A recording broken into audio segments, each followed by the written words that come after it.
தமிழ் ஜனம் குடும்பத்தினருக்கு வணக்கம். அர்ப்பனுக்கு வாழ்வு வந்தால் அர்த்தராத்திரியில் கொடை பிடிப்பான் அப்படின்னு சொல்லியிருக்காங்க. அந்த மாதிரி தான் இப்போ இந்த அர்ப்பனுக்கு வாழ்வு வந்திருக்கு. தன்னைத்தானே சுல்தானாக அறிவிக்க போகிறாராம். யார் அப்படின்னு சொன்னால் வங்கதேசத்தினுடைய தற்போதைய chief advisor Muhammad Yunus.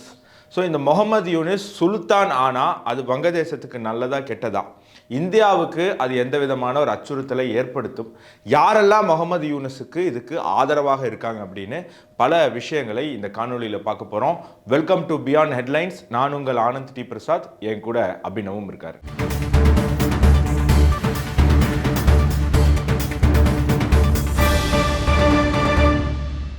So தொடர்ந்து நம்ம இந்த வீடியோ பார்க்கறதுக்கு முன்னாடி தமிழ் ஜனம் சேனலை சப்ஸ்கிரைப் பண்ணாமல் நீங்கள் இந்த வீடியோ பார்த்துட்டு இருக்கீங்க அப்படின்னு சொன்னால் கண்டிப்பாக நீங்கள் சப்ஸ்கிரைப் பண்ணுங்கள். ஏன்னா தேசத்திற்கு ஆதரவான தேச கண்ணோட்டத்தோடு இருக்கக்கூடிய பல செய்திகளை இன்றைக்கி தமிழக ஊடகத்துறையில் தமிழ் ஜனம் மட்டுமே சொல்லிகிட்டு இருக்கு.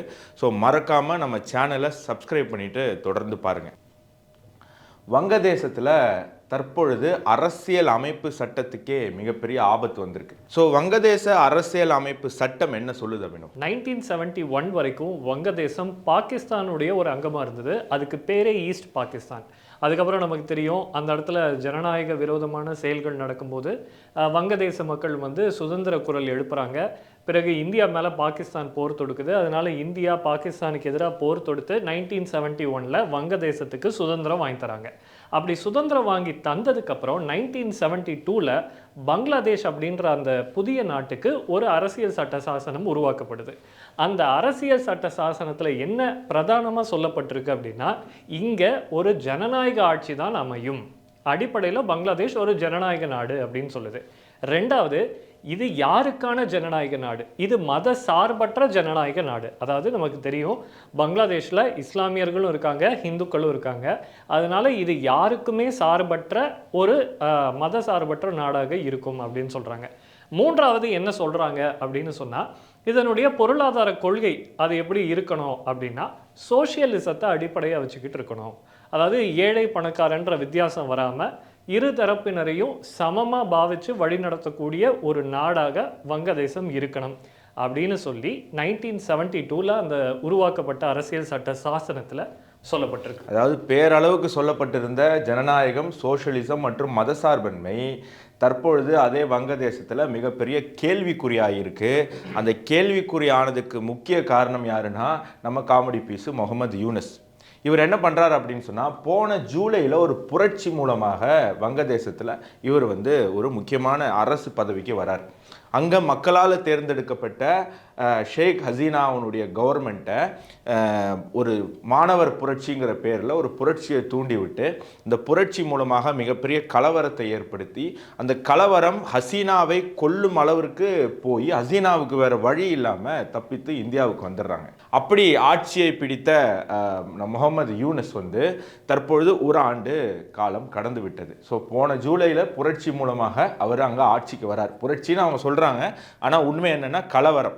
இந்த கலவரத்தில் வங்கதேசத்தில் இருக்கக்கூடிய மிஞ்சி நெஞ்சு இருக்கிற அந்த இந்துக்களுக்கு எந்த அளவுக்கு கொடுமைகள் ஏற்பட்டது அப்படிங்கிறதையும் நம்ம பார்த்தோம். இதுதான் வாய்ப்பு அப்படின்னு சொல்லி அங்கே இருக்கக்கூடிய ஜிஹாதி மனநிலை கொண்ட இஸ்லாமிய பயங்கரவாதிகள் அங்கே இருக்கக்கூடிய இந்துக்களையும் கிறிஸ்துவர்களையும் பௌத்தர்களையும் தொடர்ந்து வேட்டையாடி கொண்டாங்க.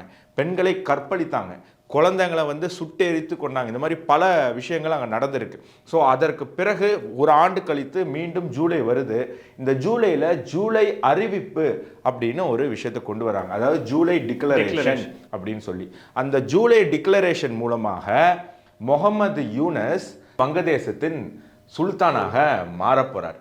இப்போ இது அங்கே இருக்கக்கூடிய இரண்டு மிகப்பெரிய தலைவர்களுக்கு ஒரு பெரிய தலைவலியாக இருக்குது. அந்த தலைவர்கள் யார், அவங்களுக்கு என்ன பிரச்சனை ஏற்பட்டிருக்கு? ஸோ நமக்கு தெரியும், இந்த வங்கதேசத்தில் இந்த கலவரம் நடந்ததுக்கப்புறம் ஒரு தற்காலிக அரசு அமையுது. அந்த தற்காலிக அரசுக்கு இவர் ஆலோசகராக இருக்கார். அந்த தற்காலிக அரசோட ஜனாதிபதியாக இருக்கிறவர் தான் முகமது ஷஹபுதீன். அதனுடைய இராணுவ தளபதியாக இருக்கிறவர் நமக்கு தெரியும் வக்கரூஸ் ஜமான்.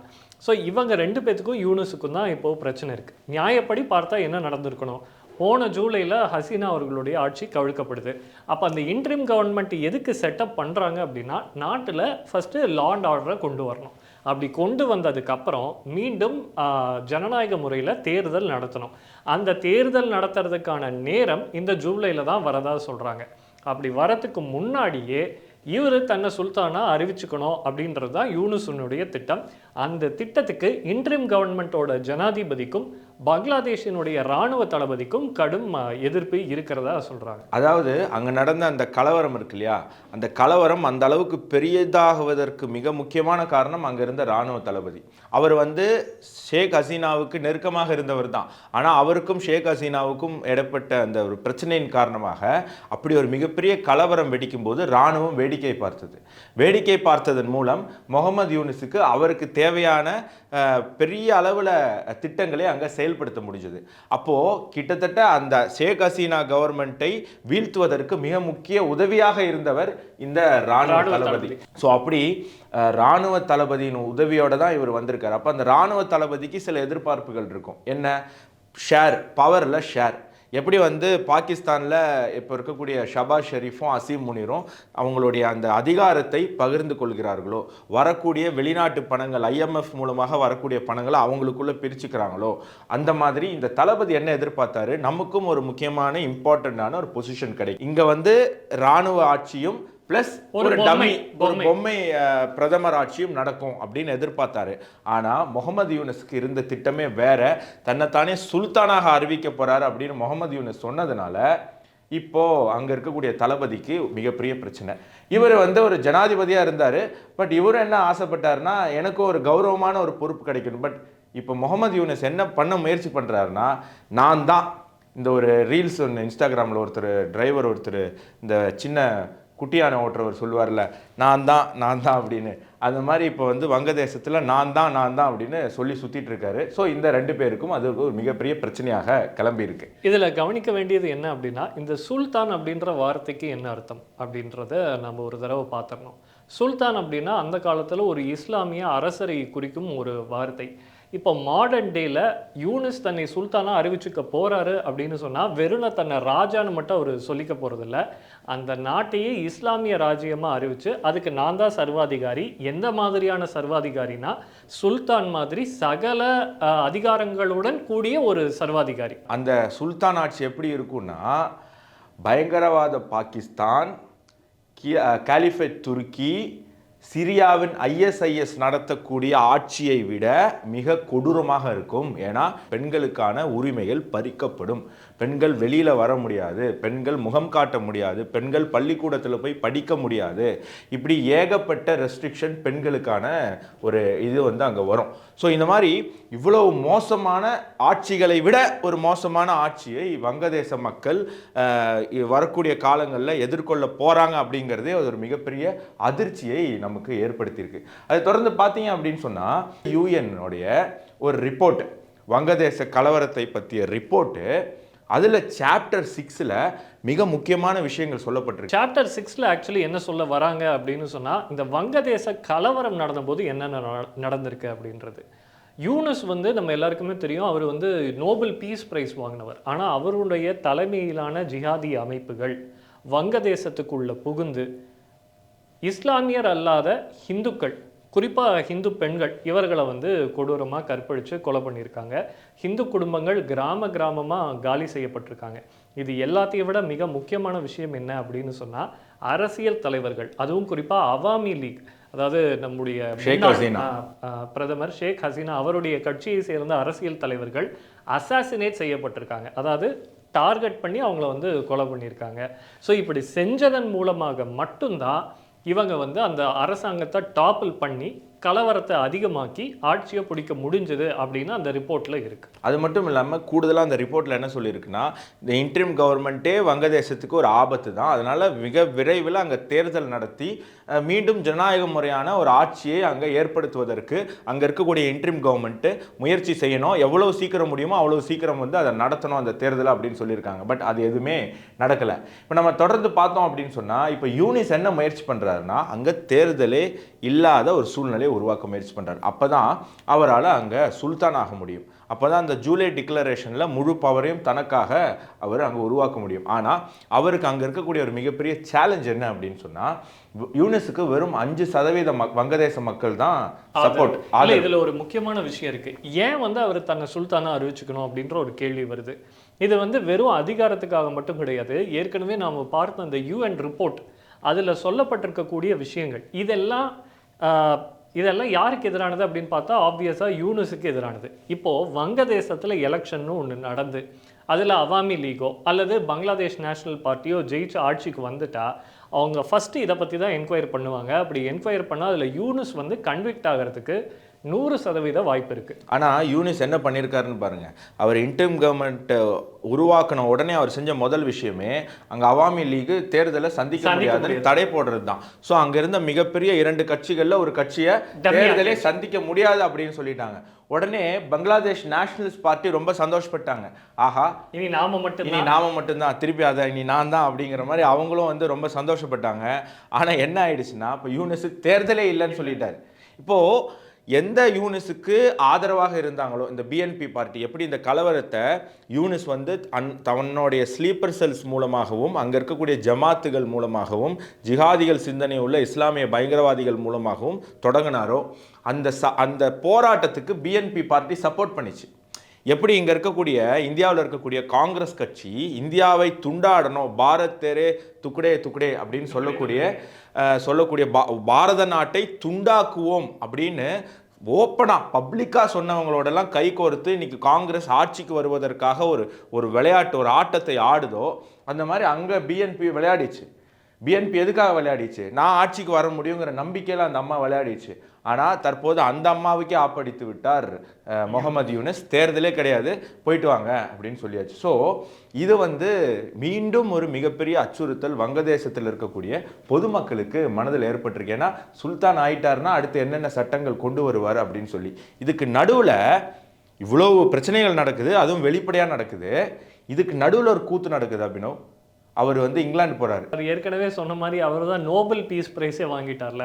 இப்போ இங்கிலாந்து ராஜா கிட்ட கிங் சார்லஸ் ஹார்மனி அவார்டு, அதாவது நல்லிணக்கத்திற்கான அவார்டை வந்து யூனுஸ் வந்து வாங்க போறாரா. அதாவது எந்த யூனுஸ் தன்னை வந்து சுல்தான்னு அறிவிச்சுக்க போறாரோ, எந்த யூனுஸ் வங்கதேசத்தில் ஜனநாயகத்தை அழிச்சாரோ, எந்த யூனுஸ் ஜனநாயக முறைப்படி தேர்ந்தெடுக்கப்பட்ட ஆட்சியை கவிழ்த்தாரோ, எந்த யூனுஸ் ஜிகாதி அமைப்புகள் மூலமாக கலவரத்தை தூண்டினாரோ, அந்த யூனுஸுக்கு பிரிட்டிஷ் ராஜா அவர் இந்த நல்லிணக்க விருதை தராரு. அந்த குடும்பமே, இந்த இங்கிலாந்து அரசு குடும்பமே டீப் ஸ்டேட்னுடைய ஒரு பார்ட் தான் அப்படிங்கிறது நிறைய தரவுகள் மூலமாக நமக்கு தெரிய வருது. ஜார்ஜ் சோரோஸும் பிரின்ஸ் ஹாரியும் எந்த அளவுக்கு ஒரு கனெக்டடாக இருக்காங்க.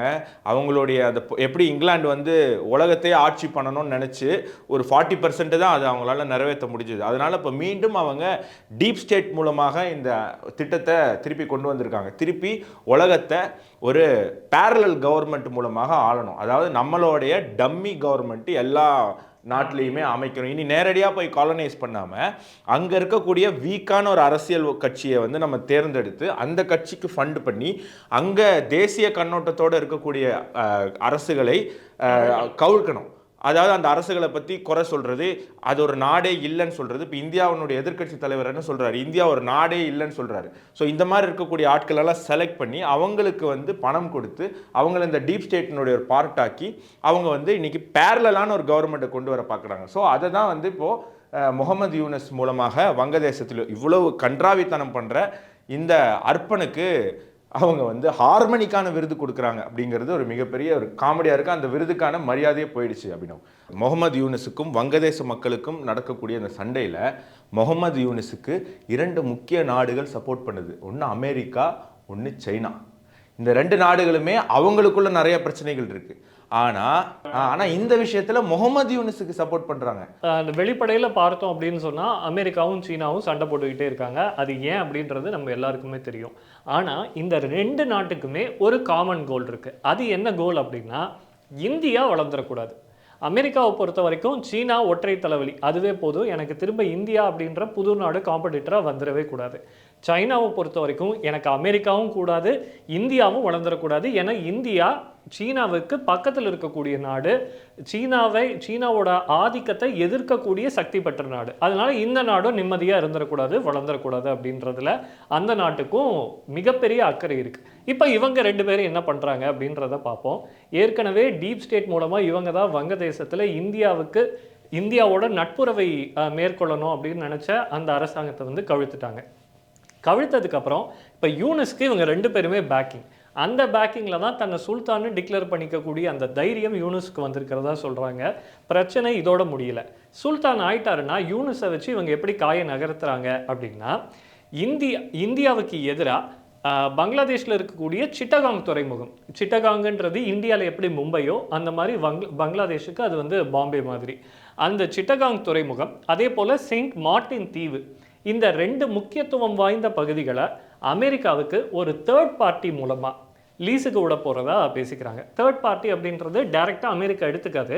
ஆனால் அமெரிக்காவுக்கு விசுவாசமாக இருக்கக்கூடிய ஒரு ஆர்கனைசேஷன் டிபி வேர்ல்டு வந்து சிஐஏயோடைய நெருக்கமாக இருக்கக்கூடிய ஒரு நிறுவனம் அப்படின்னு சொல்கிறாங்க. ஸோ டிபி வேர்ல்டு மூலமாக தான் இந்த 2 நிறுவனமும் அமெரிக்கா கிட்ட ஒப்படைக்க போகிறதாக வங்கதேசம் சொல்கிறாங்க. தொடர்ந்து பேசு. அதே போல் சைனா எடுத்துப்போம். சைனாவுக்கும் பங்களாதேஷுக்கும் இப்போ நெருங்கின உறவு ஏற்பட்டிருக்கு. ஏற்கனவே தெரியும், பங்களாதேஷ் வந்து இந்த ஒன் சைனா பாலிசி அப்படின்ற அந்த விஷயத்தை வந்து ஆதரிக்கிறாங்க. இப்போ அது போக இப்போ என்ன பண்ணுறாங்க அப்படின்னு சொன்னால், இந்த சிலிகுரி காரிடார் நம்ம ஏற்கனவே பேசியிருந்தோம். அந்த சிலிகுரி காரிடாருக்கு மிக பக்கத்தில் இருக்கக்கூடிய லால் மொனிர்ஹாட் அப்படின்ற இந்த பயன்படுத்தப்படாத ஒரு விமான படைத்தளத்தை மீண்டும் கொண்டு வரதுக்கு முயற்சிகளை மேற்கொண்டுகிட்டு இருக்காங்க. அதே போல் வங்கதேசத்தோட ஆயுத தொழிற்சாலை, இப்போ ஆர்டினன்ஸ் ஃபேக்டரி இருக்கும் இல்லையா, எப்படி இந்தியாவுக்கு ஒரு ஆயுத தொழிற்சாலை இருக்கோ அதே மாதிரி பங்களாதேஷுக்கும் இருக்குது. அதையும் சைனா கிட்ட ஒப்படைக்கிறதுக்கு முடிவு பண்ணியிருக்கிறதா சொல்லுவாங்க. ஆனால் இங்கே தான் ஒரு ட்விஸ்ட் வச்சிருக்காப்புல முகமது யூனுஸ். என்ன அப்படின்னா, இப்போதைக்கு அமெரிக்காவுக்கு சிட்டகாங் துறைமுகமும் புனித மார்ட்டின் தீவும் கொடுத்துட்டாச்சு. இது வந்து ஓகே, டீல் டன். இது பைடன் இருக்கும்போதே இதுக்காக தான் பைடன் வந்து பணமே கொடுத்துருக்காப்புல முகமது யூனுஸுக்கு. அது டீல் டன். சைனாவை பொறுத்த வரைக்கும் இப்போதைக்கு வங்கதேசம் உறுதியாக சொல்லியிருக்கக்கூடிய ஒரே விஷயம் என்னென்னா, ஒரே சீனா கொள்கையை நாங்கள் ஏற்றுக்கிறோம். அதாவது தாய்வான், அருணாச்சல் பிரதேஷ், டிபெட்டு, அதுக்கப்புறம் பல மங்கோலியன் பகுதிகள், இது எல்லாமே சைனாவது தான் அப்படிங்கிறத நாங்கள் அங்கீகரிக்கிறோம், அப்படிங்கிறத ஏற்றுக்கிறேன் அப்படின்னு சொல்லியிருக்காங்க. இந்த 2 விஷயம் இருக்கு இல்லையா, வங்கதேச ஆயுத தொழிற்சாலையும் அந்த விமான தளமும், இதை வந்து இப்போதைக்கு ஓப்பனாக வச்சிருக்காரு முகமது யூனுஸ். அமெரிக்காவுக்கா சைனாவுக்கா, எனக்கு சுல்தான் ஆவதற்கு யார் அதிகமாக உதவி பண்ணுறீங்களோ, யார் என்னை வந்து குஷிப்படுத்துறீங்களோ, யார் என்னை வந்து ரோஸ் வாட்டரில் குளிப்பாட்டுறீங்களோ அவங்களுக்கு இந்த 2ஐயும் நாங்கள் தருவேன் அப்படின்னு சொல்லி ஒரு ஓப்பன் ஸ்டேட்மெண்ட்டாக அவர் வந்து வைத்திருக்கார். ஓப்பன் டீலாக ஒரு அந்த முகமது யூனுஸ் வச்சிருக்காரு. ஸோ இப்போ அதுக்கு சைனா மிக பெரிய ஒரு முயற்சி எடுத்துக்கிட்டு இருக்கு. கிட்டத்தட்ட அது சைனாவுக்கு போகிற மாதிரி தான் இருக்குது. ஆனால் அமெரிக்காவுக்கும் அந்த 2 மேலேயும் கண் இருக்குது. ஸோ இப்போ அமெரிக்காவும் கூடுதலாக முகமது யூனுஸினுடைய இந்த ஒரு திட்டத்துக்கு உதவி பண்ணுறாங்க. இப்போது இது இந்தியாவுக்கு எப்படி ஆபத்தாக முடியுமா, அந்த ஆபத்தை இந்தியா முறியடிக்குமா அப்படிங்கிறத நம்ம பார்க்கணும். சரி, இது இந்தியாவுக்கு ஆபத்தாக முடியுமானா நிச்சயமாக முடியும். ஏன்னா ஏற்கனவே நம்ம பார்த்தோம், இந்த பங்களாதேஷோட விமானப்படை தளம்ன்றது இந்த பகுதியில் வருது. அப்போ இந்தியா இதுக்கு என்ன பண்ணும் அப்படின்னு சொன்னால், நம்மக்கிட்ட கைலாஷஹர் அப்படின்ற ஒரு விமானப்படை தளம் இருக்குது. இதுவும் பயன்படுத்தாமல் விடப்பட்ட ஒரு விமானப்படை தளம். அதை வந்து மீட்கிற முயற்சியில் திரிபுராவில் இருக்குது. அதை வந்து மீட்கிற முயற்சியில் இந்திய அரசாங்கமும் இறங்கியிருக்கு. ஸோ இதை நம்ம செஞ்சுட்டோம் அப்படின்னா, ஏற்கனவே சிலிகுரியில் நமக்கு ஒரு ஹெவிலி ஃபோர்ட்டிஃபைடு ரீஜியனாக நம்முடைய இராணுவம் வச்சுருக்கு. அப்போது அதை பேலன்ஸ் பண்ணுற மாதிரி இந்த பக்கமும் நம்ம ஒரு விமானப்படை தளம் உருவாக்கணும் அப்படின்னா, இதுக்கு நடுவில் பங்களாதேஷ் வசமாக மாட்டிக்கும். ஸோ தொடர்ந்து நம்ம பார்த்தோம்னா, இது வரைக்கும் இந்தியாவுக்கு வந்து 2 தலைவலி தான். ஒரு பக்கம் பாகிஸ்தான் வந்து கட்டவிழ்த்து விடக்கூடிய தீவிரவாதம், இன்னொரு பக்கம் சீனாவினுடைய ஆக்கிரமிப்பு, பயங்கரவாதம். ஸோ இந்த 2ஐயுமே இந்தியா வந்து சமாளிச்சுக்கிட்டு இருந்தது. நடுவில் கொஞ்ச நாள் வந்து இலங்கை மூலமாக தமிழ்நாட்டில் வந்து எல்டிடி இந்த மாதிரி பல பிரச்சனைகள் இருந்தது. அது இப்போ ஒரு அளவுக்கு செட்டிலாக இருக்குது. ஸோ இந்தியாவுக்கு இப்போ 2 பார்டரில் தான் ப்ராப்ளம் இருக்குது. இப்போ 3ஆவதாக ஒரு பார்டரில் பிரச்சனையை உருவாக்குவதற்கு சைனாவும் அமெரிக்காவும் முயற்சி பண்ணுது. 3ஆவது பார்டர். ஸோ இந்தியாவை நிம்மதியாகவே இருக்க விடக்கூடாது. ஆல்ரெடி 2 தலைவலி, 3ஆவதாக பங்களாதேஷ் மூலமாக ஒரு தலைவலி ஏற்படுத்த முடியுமா அப்படின்னு. அது மட்டும் இல்லை, திருப்பி ஸ்ரீலங்கா மூலமாகவும் நமக்கு தலைவலி ஏற்படுத்த முடியுமான்னு சைனா வந்து தலைகளாக நிற்கிது. இப்போ சைனாவுடைய கம்யூனிஸ்ட் ஆட்சி தான் ஸ்ரீலங்காவில் இருக்குது. ஆனால் அங்கே வந்து சூழ்நிலை வேற.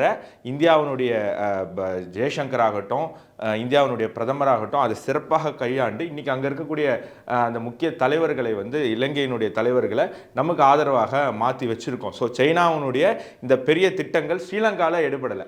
எங்கேயாவது ஒரு ஜனநாயக முறைப்படியான ஒரு ஆட்சி அமைஞ்சிருச்சு அப்படின்னு சொன்னால் இந்தியன் டிப்ளமசி எக்ஸலண்ட்டாக வேலை செய்யுது. கடந்த 11 ஆண்டுகளில் எங்கெங்கெல்லாம் ஜனநாயக முறைப்படி ஆட்சி அமையுதோ அந்த நாடுகளோடெல்லாம் இந்தியா வந்து வலிமையான ஒரு நட்புறவை மெயின்டைன் பண்ணுது.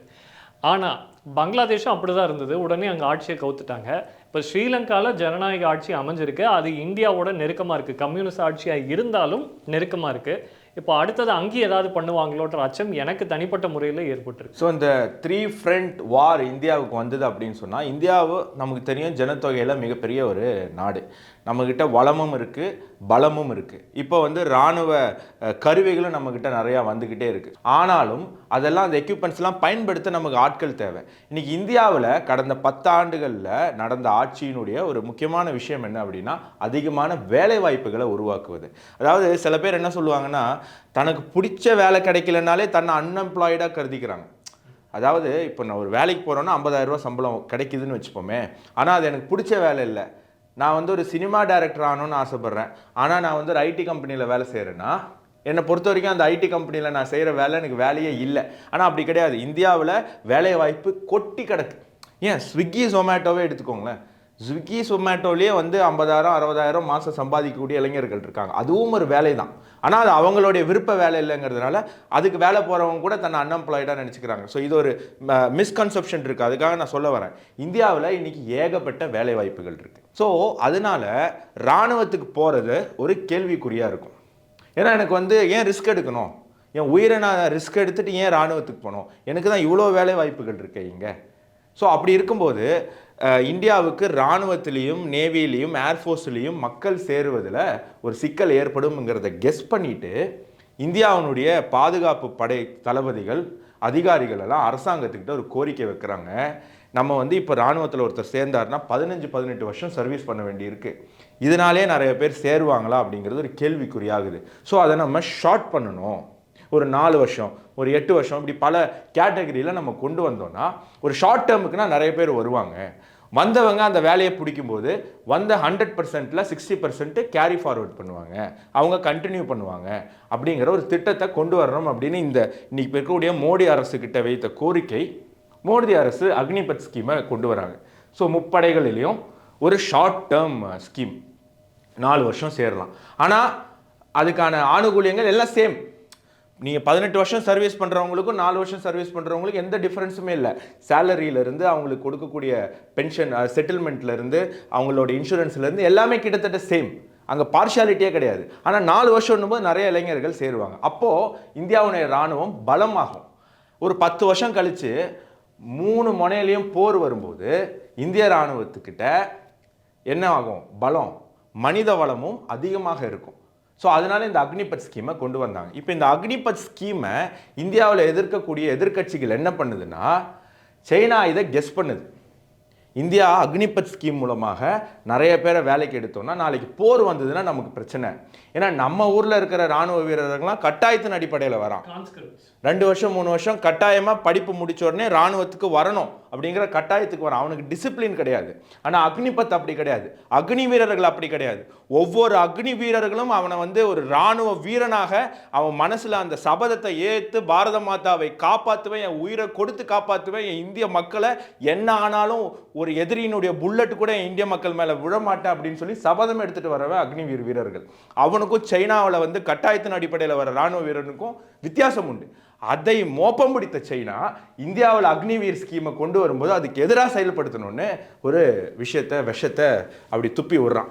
அந்த துப்பனை எச்சை எடுத்துட்டு இங்கே இருக்கக்கூடிய எதிர்க்கட்சிகள் அக்னிவீர் திட்டத்தை எதிர்க்கிறாங்க. ஸோ இது எந்த அளவுக்கு இந்தியாவினுடைய செக்யூரிட்டிக்கும் சேஃப்டிக்கும் ஒரு பெரிய ஒரு சேலஞ்ச் அப்படின்னு பாருங்களேன். இந்தியாவினுடைய எதிர்க்கட்சிகள் இந்தியாவுக்கு ஆதரவாக செயல்படாமல் எப்படி பிஎன்பி அவங்க ஆட்சிக்கு வரணுங்கிறதுக்காக சட்டவிரோதமான ஒரு கலவரத்தை தூண்டுற யூனிஸ்க்கு ஆதரவாக போனாங்களோ, இந்தியாவில் இருக்கக்கூடிய எதிர்க்கட்சிகள் சீனாவுக்கு இந்த விஷயத்தில் ஆதரவாக போகிறாங்க. அக்னிவீரை எதிர்க்கக்கூடிய ஒவ்வொரு அரசியல்வாதியும் சீனாவுக்கு விலை போனவங்க அப்படிங்கிறதுல எந்த மாற்று கருத்தும் நம்ம நேர்களுக்கு வேணாம். ஸோ அப்படிப்பட்ட அக்னிவீர் ஸ்கீமை எதிர்க்கிறாங்க. இந்த அக்னிவீர் ஸ்கீம் தான் நமக்கு 3 கார்னரில் ஃபைட் வந்தாலும், ஏன் நாளைக்கு ஸ்ரீலங்காவே மாறி இந்தியாவுக்கு எதிராக திரும்பினாலும் 4 முனையில் ஃபைட்டு வந்தாலும் போய் நின்று இந்தியாவுடைய மானத்தை காப்பாற்ற போகிறது இந்த அக்னி வீரர்கள் தான். பல பேர் கேட்டாங்க, இந்த அக்னி வீர் அப்படின்ற திட்டத்தின் மூலமாக 4 வருஷம் தானே நீங்கள் சோல்ஜர்ஸ் எடுக்க போகிறீங்க, அவங்களோட திறமை எப்படி ரெகுலர் சோல்ஜர்ஸ் மாதிரி இருக்குமான்னு கேட்டாங்க. ஆனால் இந்த ஆப்ரேஷன் சிந்தூரில் பல எக்யூப்மெண்ட்ஸை ஹேண்டில் பண்ணது எல்லாமே அக்னிவீர் சோல்ஜர்ஸ் தான். அது மட்டும் இல்லை, 4 வருஷம் தான் ஒரு சோல்ஜருக்கு வந்து ஒரு டேர்ம் அப்படின்னு வச்சுக்கிட்டோன்னா கூட ஃபஸ்ட்டு பேட்ச் வந்து முடிஞ்சிருச்சு, 2வது பேட்ச் வந்து வருது, அந்த 2வது பேட்ச் முடிஞ்சிருச்சு, 3வது பேட்ச் வந்துருச்சு. இப்போது 3 ஃப்ரண்ட் வார் வருது ஒரே நேரத்தில், பாகிஸ்தான், சைனா, பங்களாதேஷ். அப்படின்னா ஏற்கனவே நம்மக்கிட்ட ட்ரெயின் ஆகி வெளியில் சிவிலியன்ஸாக இருக்கிறவங்கள நம்மளால் உடனடியாக தெரிவிச்சுக்க முடியும். அப்படி தெரிவிச்சுக்கும் போது ஒரே நமக்கு வந்து ட்ரைனிங் டைம் வந்து மிச்சம், அவங்கள உடனடியாக நம்மளால் வந்து டிப்ளாய் பண்ண முடியும். பன்மடங்கு நம்முடைய சோல்ஜர்ஸோட எண்ணிக்கையை உடனடியாக நம்மளால் அதிகரிச்சுக்க முடியும். ஸோ நேர்களே, இந்தியாவினுடைய எதிர்க்கட்சிகள் போல் இல்லாமல் நம்மளுடைய தமிழ் ஜனம் நேர்கள் ஒவ்வொருவரும் அக்னிவீர் வீரர்கள் போல இருக்க வேண்டும் அப்படிங்கிற ஒரு கோரிக்கையை நான் இந்த இடத்துல வச்சுக்கிறேன். என்றைக்குமே தேசமே தெய்வம். மீண்டும் இன்னொரு காணொளியில் சந்திப்போம். நன்றி, வணக்கம், ஜெய்ஹிந்த்.